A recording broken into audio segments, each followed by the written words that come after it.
म आजको विषयवस्तुमा प्रवेश गर्नुभन्दा अगाडि केही कुरा स्पष्ट गर्न चाहन्छु।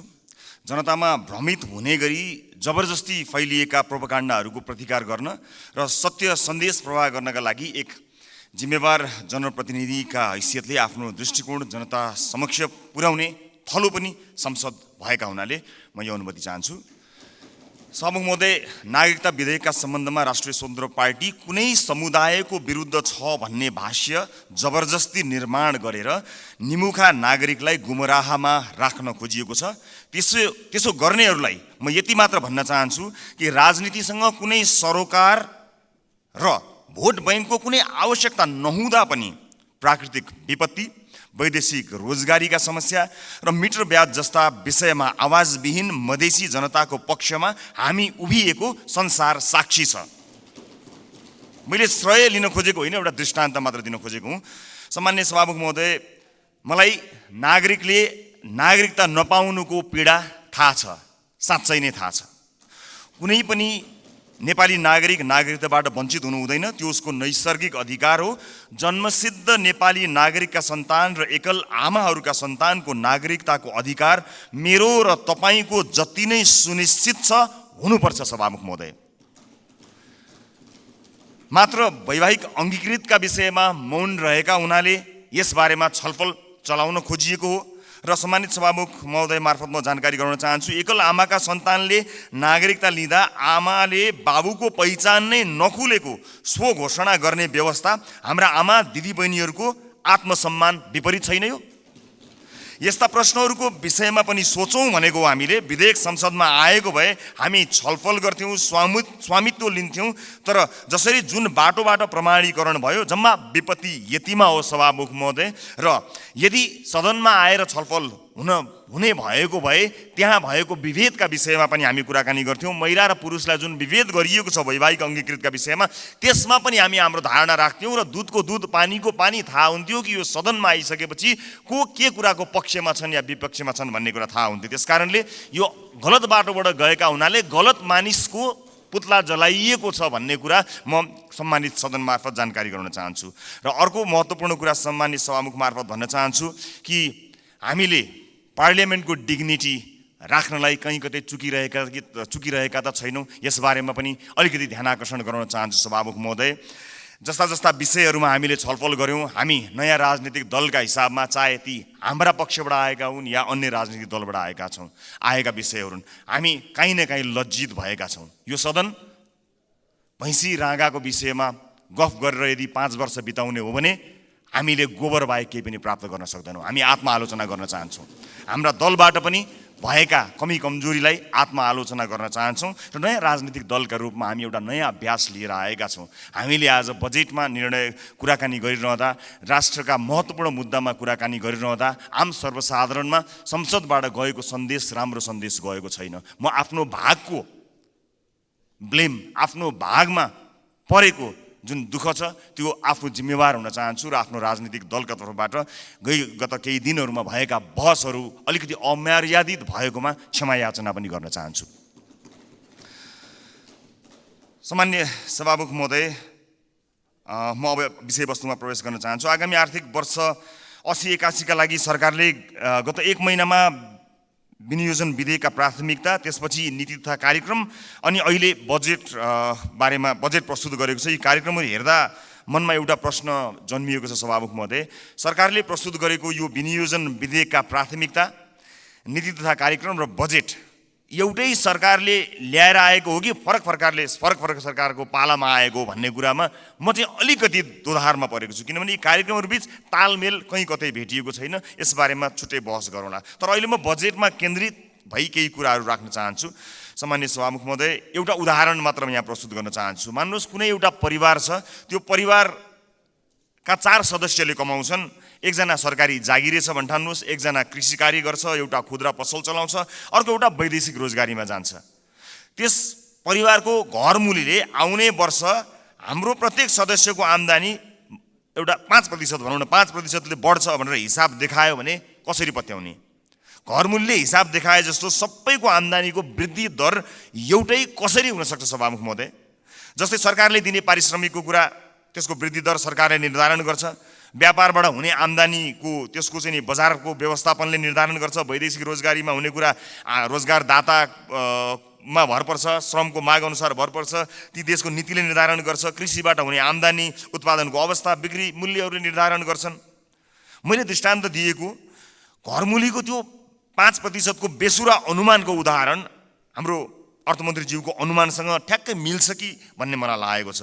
यो बजेटमा माननीय अर्थमन्त्रीज्यूले चालु आर्थिक वर्षको जम्मा राजस्वको संशोधित अनुमानभन्दा आगामी आर्थिक वर्ष चाहिँ 24.37%ले राजस्वको वृद्धि हुने अनुमान गर्नुभएको छ। यो अङ्क याद गर्नुहोला माननीय सदस्यहरू, 24.37।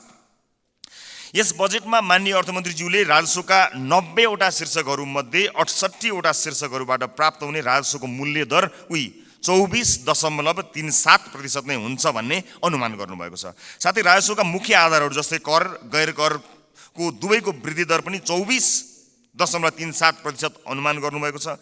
त्यसै गरी करका स्रोतहरूमा आय, मुनाफा तथा पुँजीगत लाभमा लाग्ने कर, वस्तु तथा सेवामा आधारित कर र वैदेशिक व्यापारमा लाग्ने कर सबैको वृद्धि दर 24.37% हुन्छ भन्ने अनुमान गर्नुभएको छ। सामान्य सभामुख महोदय, होलसेलमा गरिएको यस्तो अनुमानबाट यो पुष्टि हुन्छ कि यो बजेटको लेखन एउटा झारा टार्ने काम र एउटा गैर जिम्मेवारी काम भएको अथवा हेलचेक्राइपूर्ण ढङ्गबाट गरिएको हो कि भन्ने आशंका गर्ने प्रशस्त ठाउँहरू रहेको छ। यद्यपि यो रेभेन्यू फोरकास्टरको रूपमा म आफूलाई प्रस्तुत गरिरहेको छैन र यो रेभेन्यू फोरकास्टिङको विज्ञ पनि म होइन, तर यसरी यो कुनै एउटा कम्प्युटरमा एउटा एक्सेल सिटमा चालु आर्थिक वर्षको अङ्क राखेर त्यसमा चाहिँ 24.37% जोडेर राजस्व वृद्धिको अनुमान यो चाहिँ जो कोहीले पनि गर्न सक्ने म देख्दछु। फेरि पनि म जोड लगाउँछु कि म रेभेन्यू फोरकास्टिङको विज्ञ चाहिँ होइन। यस्तो हचुवाको भरमा अनुमानित बजेट प्रस्तुत गर्नलाई विद्वान अर्थमन्त्री अथवा विद्वान अर्थ मन्त्रालयका उच्च पदस्थ अधिकारीहरूको आवश्यकता पर्दैन भन्नका लागि चाहिँ रेभेन्यू फोरकास्टर हुनु पर्दैन भन्ने मलाई लाग्दछ। सभामुख महोदय, मैले नेपालको विगत केही वर्षको राजस्व, कर र गैर करका वृद्धि दर पनि हेरेको छु, जसमा कुनै पनि वर्ष हाम्रो राजस्वको वृद्धि दर, करको वृद्धि दर र गैर करको वृद्धि दर समान छँदै छैन। सभामुख महोदय, बजेट निर्माण प्रक्रियामा राजस्वको अनुमान नै यस्तो प्रमुख आधार स्तम्भ हो जसको आधारमा विभिन्न क्षेत्रमा गरिने खर्च तय गरिन्छ।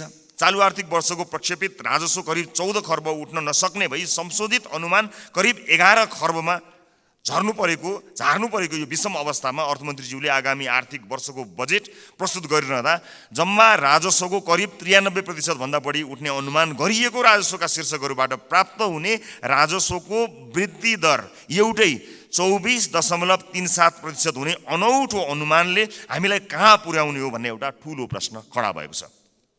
चालु आर्थिक वर्षमा लक्ष्य अनुसार राजस्व सङ्कलन हुन नसक्दाको परिणाम स्थानीय तहमा हस्तान्तरण हुने समानीकरण अनुदानको 50% कटौती गर्ने अवस्थामा सरकार पुगेको सर्वविदितै छ। यस्तो हचुवाको भरमा प्रक्षेपण गरिएको राजस्वमा आधारित आगामी वर्षको बजेटले हामीलाई यो मुलुकलाई कहाँ पुर्याउने हो ठूलो प्रश्न खडा भएको छ। राष्ट्रको ढुकुटीमा सङ्कलन हुने अनुमान हचुवाको भरमा भएको बजेटमा आधारित खर्चका कार्यक्रमहरू कसरी विश्वासिला हुन सक्छन्? सभामुख महोदय, मेरा पार्टीका मान्य सदस्यहरूले बजेटका कार्यक्रमको बारेमा पनि आफ्नो मन्तव्य राखिरहँदा हाम्रो पार्टीको धारणा पनि राख्नुभएकै छ र म पुनः दोहोऱ्याउँदै यो गरिमामय सदनको समय बर्बाद गर्नतिर लाग्दिनँ। तसर्थ सम्माननीय सभामुख महोदय मार्फत हाम्रा विद्वान अर्थमन्त्रीज्यूलाई विश्वमा इमान्दार, मेहनती र कर्तव्यनिष्ठ भनी पहिचान बनाएका सम्पूर्ण नेपाली आमा बुवा दाजुभाइ तथा दिदीबहिनीहरूको जनप्रतिनिधिको हैसियतले केही प्रश्नहरू राख्न चाहन्छु। 1, कर र गैर करलाई प्रभाव पार्ने विषयवस्तु र क्षेत्र फरक हुन्छन् भने एउटै दरमा वृद्धि कसरी सम्भव हुन्छ?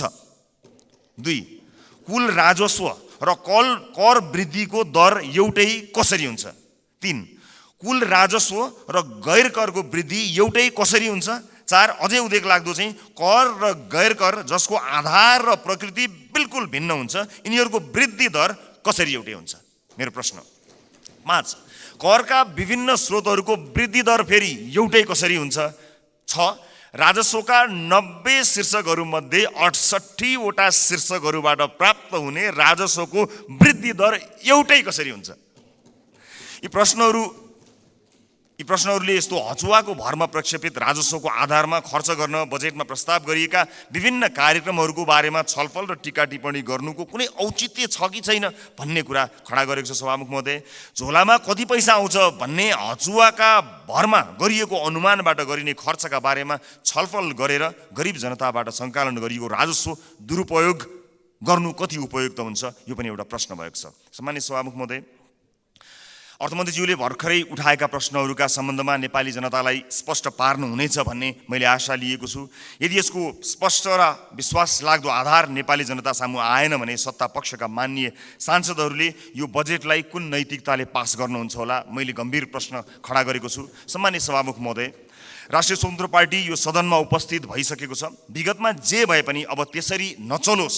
माननीय अर्थमन्त्रीज्यूले मैले उठाएका प्रश्नहरूको विश्वासिलो आधारसहितको भरपर्दो जवाफ दिनु सक्नु भएन भने मलाई आशा छ उहाँ राजस्व अनुमानमा संशोधित प्रस्ताव लिएर आउनुहुनेछ।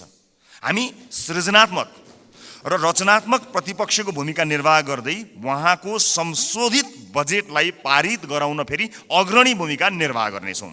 सभामुख महोदय, सचेत नेपाली जनताहरूले हेरिरहेका छन्। बहुमतको आधारमा यस्तो हचुवाको भरमा अनुमान गरिएको राजस्वमा आधारित बजेटलाई पास गरेर अघि जाने हो भने यसको जिम्मेवारी पास गर्नुहुने सम्पूर्ण माननीय ज्यूहरूले लिनुपर्नेछ।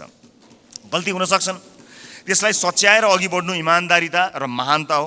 भएको गल्तीलाई सच्याउन सत्तापक्ष र प्रतिपक्ष नभई हामी कुनै अर्को पक्ष भइराख्नु पर्ने छैन, एकै ठाउँमा उभिन सकिन्छ। यो राष्ट्रले जित्ने कुरा भएको हुनाले परम्पराको नाममा बहुमतले पेलेर जाने मनस्थिति बनाइयो भने त्यसको परिणाम अवश्य पनि यो देशले भोग्नुपर्नेछ, सत्ता पक्ष या विपक्षले भोग्नुपर्ने छैन। त्यसैले मान्य सदस्यहरूले तथ्यमा आधारित भएर आफ्ना विवेक प्रयोग गर्नुहुनेछ भन्ने कुरामा मैले आशा राखेको छु र एउटा आशंका उब्जिएको छ। म सभामुख मार्फत माननीय अर्थमन्त्रीज्यूलाई सोध्न चाहन्छु, स्पष्ट पारिदिनु होला कि यसपटकको विकास बजेट डडेलधुरामा कति पार्नु भएको छ, नुवाकोटमा कति पार्नु भएको छ, गोर्खामा कति पार्नु भएको छ? एउटा गम्भीर प्रश्न खडा भएको छ। सुनिए अनुसार र केही डाटाहरू सार्वजनिक भए भन्दा अगाडै यसको तथ्य जाँच गर्नु अगाडिको आशंकाको प्रश्न हो मेरो। लगभग 40 देखि 50% विकास बजेट डडेलधुरा, नुवाकोट र गोर्खाका लागि छुट्याइएको जानकारी आएको छ। हामी अरूबाट सुन्न चाहँदैनौँ। सञ्चार माध्यमका हेडलाइनको तथ्य जाँच हामी गर्दै गरौँला, तर म माननीय अर्थमन्त्रीज्यूबाट यसको जवाफ चाहन्छु। बताइदिनु होला डडेलधुरा, नुवाकोट र गोर्खामा कति बजेट छुट्याइएको छ, अनि मधेसलाई बजेटमा गरिएको विभेदका बारेमा कतिको जानकार हुनुहुन्छ, एकपटक बताइदिनु होला। सम्मानित सदनमा स्क्रिनहरूमा हामी बोलेको आवाज राखिएको छ।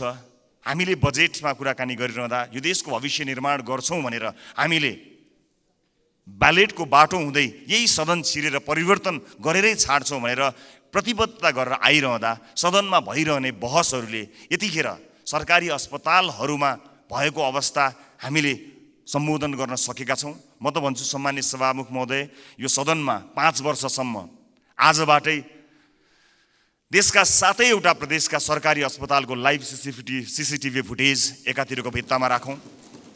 देशका अझ विशेष गरेर मधेसका सामुदायिक विद्यालयका सीसीटीभी फुटेजको लाइभ फुटेज दाहिनेतिर भित्तामा राखौँ। अनि बिचमा एउटा स्क्रिनको व्यवस्था गरौँ सभामुख महोदय, जहाँ करिब प्रत्येक दिन 5-6 हजारका दरले यो देशमा भविष्य छैन भनेर यो देशबाट निस्किएर गएका त्रिभुवन अन्तर्राष्ट्रिय विमानस्थलमा लाइनबद्ध भएका नेपाली नागरिकको तस्बिर, त्यसको लाइभ फुटेज राखौँ र 5 वर्षपछि हामी हेरौँ बिफोर र आफ्टर भनेर। हामी संसद छिर्नु अगाडि ती विद्यालय कस्ता थिए, हामीले 5 वर्ष यो सदनमा बहस गरेर ती विद्यालयलाई कस्ता बनायौँ। ती अस्पतालहरू विशेष गरेर बालबालिकाको हुने ती नजिकैको कान्ति बाल अस्पताल गए पनि हुन्छ, संसदपछि सबैजना जाउँ। त्यो अस्पताललाई हामीले 5 वर्ष यो सदनमा विभिन्न कसैले असाध्यै नरम भनेर, असाध्यै असल ज्ञानी प्राणी भनेर, कसैले हामी जस्ता चर्का आवाजमा बोलेर, जसले जसरी बोले ता भए पनि हामीले गरेको नीति निर्माणले 5 वर्ष अघि र 5 वर्ष पछाडि के फरक पर्यो भन्ने कुरा यो स्क्रिनमा राखौँ र त्यसपछि 5 वर्षपछि आउने सदनलाई त्यो स्क्रिनको अर्को दृश्य हस्तान्तरण गर्ने प्रतिबद्धता व्यक्त गरौँ। यदि यसरी गर्न सक्दैनौँ भने र यसरी रागा भैँसीका भरमा बहसहरू चलाएर अगाडि बढ्ने हो भने नेपाली जनतामा निराशा छाउँछ। सभामुख महोदय, म गम्भीर ध्यान आकर्षण गर्न चाहन्छु। यो सँगसँगै म अर्को एउटा ध्यानाकर्षण पनि गराउन चाहन्छु। हामीले बनाउने कानुनहरूका आधारमा र अझ विशेष गरेर हामीले छुट्याएको प्राथमिकताहरूका आधारमा जनजीविकामा प्रभाव पर्नुपर्ने हुन्छ, हाम्रो जीवनमा प्रभाव पार्ने होइन। तपाईँ हाम्रो जीवनमा आज यो सम्मानित सदनभित्र आएका हामीहरू नेपाली नागरिकलाई केही भनेर यहाँ आएका छौँ, तर आज सम्बन्धित मन्त्रीका जिल्लाहरूमा अलिकति पहुँच भएका सांसदहरूका जिल्लाहरूमा जसरी बजेट बाँडफाँड गर्ने कार्य भएको छ, के तपाईँलाई लाग्छ यसपछि फेरि पनि जनताका माझमा हात जोडेर भोट माग्न जाँदाखेरि हामीले यही 5 वर्षका गतिविधि र यिनै बजेटहरू यिनैका आधारमा नेपाली जनताले हामीलाई पत्याएर भोट दिनेछन्? दिने छैनन्। यदि नेपाली जनताले विवेक प्रयोग गरे भने दिने छैनन्। र जुन किसिमको बहस सम्मानित सदनमा केही दिन अगाडि भयो, त्यो बहस यदि निरन्तरता हुने हो भने सम्मानित सभामुख महोदय मार्फत भन्न चाहन्छु, म चाहिँ नेपाली जनतालाई अनुहार देखाउने हैसियतको रहने छैन। त्यसकारणले यो सदनमा हुने बहस अत्यन्त महत्त्वपूर्ण बनोस्, यहाँ हुने सरसल्लाहहरू महत्त्वपूर्ण बनुन् भन्ने कुराको ध्यान आकर्षण गराउन चाहन्छु र आफ्ना दलका तर्फबाट म यसको प्रतिबद्धता पनि व्यक्त गर्न चाहन्छु। सञ्चार माध्यममा आएका विषयलाई लिएर नै हामी कहिलेकाहीँ सदन अवरुद्ध पनि गर्दा रहेछौँ, त्यसको फ्याक्ट चेक गर्नु पनि महत्त्वपूर्ण हुने रहेछ। मैले निर्ममतापूर्वक भन्नै पर्छ, केही, सबै होइनन्, केही सञ्चार माध्यमहरूमा कयौँ व्यापारी व्यवसायीहरूले लगानी या विज्ञापनबाट प्रभाव पारेका छन्। यो सत्य हो। बोल्न धेरैजना किन डराउनुहुन्छ भने ती सञ्चार माध्यमहरूले गलत लेखिदिँदा आफ्नो छवि बिग्रन्छ भन्ने डरले कयौँ मान्यहरू बोल्नुहुन्न, तर त्यसो भन्न मिल्दैन। त्यसैमा आएको समाचारले संसदमा हङ्गामा मचाइरहँदाखेरि त्यो जसले समाचारलाई प्रभावित पार्न खोज्यो कुनै व्यापारी, उसले कति रमाइलो मान्दो हो। यो सदन कुनै एउटा हेडलाइनमा उचालिने ठाउँ होइन, त्यसको वास्तविकता जाँच गर्नुपर्छ, त्यसलाई परख्नुपर्छ, अनि त्यसपछि आवश्यक भए मात्र सदन घेरिनुपर्छ, सदनमा हो हल्ला गर्नुपर्छ। यो मैले आफैलाई बढी प्राथमिकता दिएर भनेको, मैले कुनै दललाई भनेको होइन। हाम्रो दल पनि यसमा सहभागी छ। त्यसकारणले हामी केही नयाँ गरौँ भनेर आएका दलहरू हामी पुरानै शैलीमा गयौँ र हामी पनि त्यही रोगमा लाग्यौँ भने मैले अघि भने जस्तै हामीले प्राप्त गर्ने भनेको यी गाई र भैँसीका अथवा भैँसी र राँगोका कुराकानी गऱ्यौँ भने अन्त्यमा हामीले प्राप्त गर्ने भनेको त्यो गोबर बाहेक केही पनि होइन। मैले सम्मानित सदनलाई यो कुरा जानकारी गराउनै पर्नेछ। सम्मानित सभामुख महोदय, यस सदनमा हामीले नेपाली जनताका लागि नीतिहरू बनाइरहँदा र विशेष गरेर बजेटमा प्राथमिकताहरू छुट्याइरहँदा हामीले छुट्याएको प्राथमिकताले आम नागरिकको जीवनलाई छुन सकेनछ भने, आम नागरिकको दैनिकीलाई प्रभाव पार्न सकेन भने हाम्रो लागि त्यो दुर्भाग्यको विषय हुन्छ। सरकारले विदेशमा रहेका नागरिकका लागि पनि अब भोटिङ राइट्स दिने, विदेशमा रहेका नेपाली नागरिकले पनि भोट हाल्न पाउने अधिकारको सुनिश्चितता गर्ने भनेर भन्यो, तर कहाँ छुट्याउनु भयो अर्थमन्त्रीज्यू बजेट? त्यसका लागि लगत सङ्कलन गर्न जानु पर्ला, निर्वाचन आयोग विदेशमा रहेका नेपालीहरूको बारेमा जानकारी लिन जानुपर्छ, त्यसका लागि कहाँ कतै मैले बजेटमा कतै मैले देखिनँ कि, मलाई क्षमा गर्नुहोला, तर त्यसलाई तपाईँले भन्नलाई त भनिदिनु भयो होला, तर प्राथमिकतामा राख्नु भएन। हामी फेरि पनि भन्न चाहन्छौँ, यो देशमा भविष्य नदेखेर विभिन्न कुरीतिका कारणले, हामीले भोग्नु परेका व्यथितिका कारणले मुलुकमै केही गरी खाउँ भन्ने अवसर नपाएर बाध्य भएर विदेश बसेका नेपालीहरूले आफ्नो देशको भविष्य छान्न पाउनुपर्छ, भोट हाल्न पाउनुपर्छ। त्यसलाई प्राथमिकताका साथ राखियोस्। म माननीय अर्थमन्त्रीज्यूलाई विदेशमा रहेका नेपालीहरूले मतदान गर्न पाउने अधिकारको सुनिश्चितताका लागि कति बजेट छुट्याउनु भएको छ, के व्यवस्था गर्नु भएको छ, म त्यसको लागि पनि जवाफ चाहन्छु। र जिल्ला निर्वाचन कार्यालयहरू खारेज गर्ने जस्तो निर्णय, गलत निर्णय सच्याइयोस् भन्ने कुरा पनि म भन्न चाहन्छु। किनभने संवैधानिक निकायहरूलाई हामीले त्यसका काम कारबाहीहरूलाई यदि ध्यान दिएनौँ, तिनको स्वच्छतामा हामीले प्रश्न खडा गऱ्यौँ र त्यसलाई सरकारका मार्फत या कुनै मन्त्रालयका मार्फत ल्याएर राखिदियौँ भने त्यो साँच्चै नै दुर्भाग्यपूर्ण हुनेछ। त्यसकारणले यसलाई पनि पुनर्विचार गरियोस्। खर्च कटौतीका नाममा हरेक विषयलाई त्यसको गम्भीरता, त्यसको महत्त्व नबुझिकन गरियो भने त्यो साँच्चै नै दुःखद हुनेछ। म सम्मानीय सभामुख मार्फत यो ध्यान आकर्षण गराउन चाहन्छु। र अहिले बजारमा देखिएको वित्तीय सङ्कट, आम नागरिकले भोगेको वित्तीय सङ्कटलाई सम्बोधन गर्ने र त्यसमा उत्साह छर्ने किसिमका कुनै पनि कार्यक्रमहरू हामीले देख्न सकेनौँ। आज एकपछि अर्को सटरहरू बन्द भएका छन्। आज कयौँ व्यापारी व्यवसायीहरू बैंकको चर्को ब्याज तिर्न नसकेर कयौँ व्यापारी व्यवसायीहरू आत्महत्या गर्ने अवस्थासम्म पुगेका छन्। मेरै निर्वाचन क्षेत्रमा शङ्कर कणेलले आत्महत्या गर्नुभयो र उहाँको सुसाइड नोटमा लेखिएका कुराहरू गम्भीर छन्। यस्ता धेरै समस्याहरू देखिएका छन्। आज प्रत्येक 3वटा सटरमा एउटा सटर बन्द भएको अवस्था छ।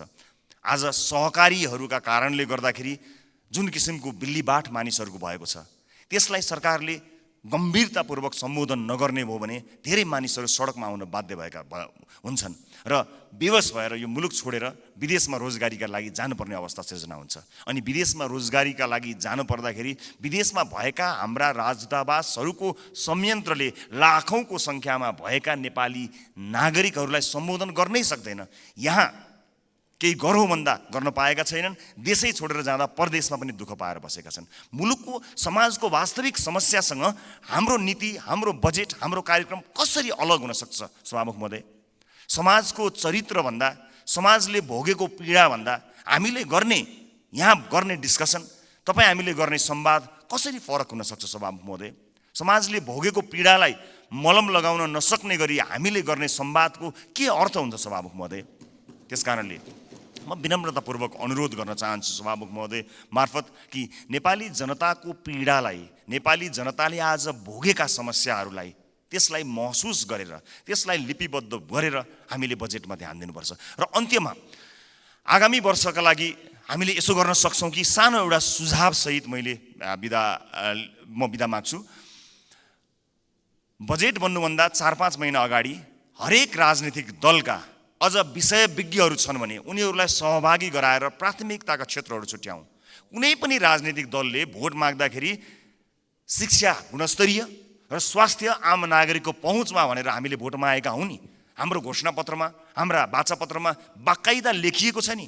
नेपालको संविधानले पनि त्यो अधिकारलाई सुरक्षित गरेको छ नि। भनेपछि के सत्तापक्ष के विपक्ष कसैको विमति होला र? हामीले कस्तो शिक्षा नीति बनाउने? आउनुहोस् सबै राजनीतिक दलका साथीहरू एक ठाउँमा उभियौँ र एउटा साझा शिक्षा नीति सरकारलाई हामीले रेकमेन्ड गरौँ। किनकि तपाईँले भोट माग्दा पनि नेपाली जनतालाई राम्रो शिक्षा दिन्छु भन्नुभएको हो, मैले भोट माग्दा पनि नेपाली जनतालाई राम्रो शिक्षा दिन्छु भनेको हुँ। अनि यहाँ राजनीति कसरी भयो? तपाईँको जिल्लाका बाटोहरूमा भोट हालेपछि अब तपाईँ या कुनै नेताको जिल्ला अथवा गाउँठाउँमा बाटो पुर्याएर भोट माग्ने दिनको त अब अन्त्य गर्नुपर्छ हजुर। सिङ्गो देशलाई हेर्नुपर्छ। अब त त्यसरी चल्दैन बाँडेर। यो नागरिकको स्वास्थ्यका लागि आवश्यक पर्ने हेल्थ केयर बिल कस्तो हुनुपर्छ? सबै राजनीतिक दलका 101 छानेर एक ठाउँमा बसौँ बजेट बन्नुभन्दा करिब 4-5 महिना अगाडि र हामी साझा अवधारणा बनाऊ र त्यसमा एउटा कमन कमिटमेन्ट गरौँ। त्यसलाई सरकारको शिक्षा नीति बनाऊ। कोही विपक्षमा हुने छैनन् किनकि सबैको अपनत्व हुनेछ।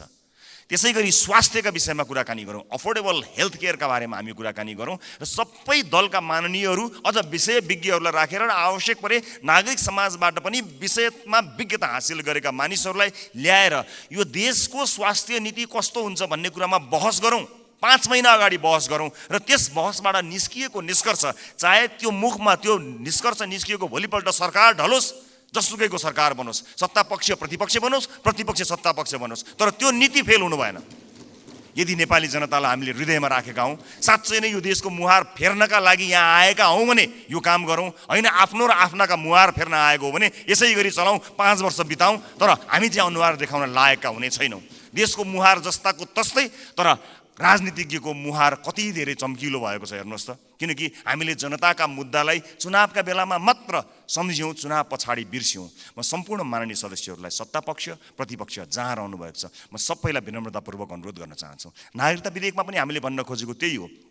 ओनरसिप यहाँ छलफल हुन पाएको भए सम्भवतः त्यसमा भएका बुँदाहरूमा अथवा छुटेका विषयहरूमा छलफल गर्न सकिन्थ्यो। यहाँ भएका कुनै पनि दलका मान्य सदस्यहरूले नेपाली नागरिकले नागरिकताबाट वञ्चित हुन परोस् भन्ने कुरामा मत हाल्नै सक्नुहुन्न। कसले सक्नुहुन्छ र?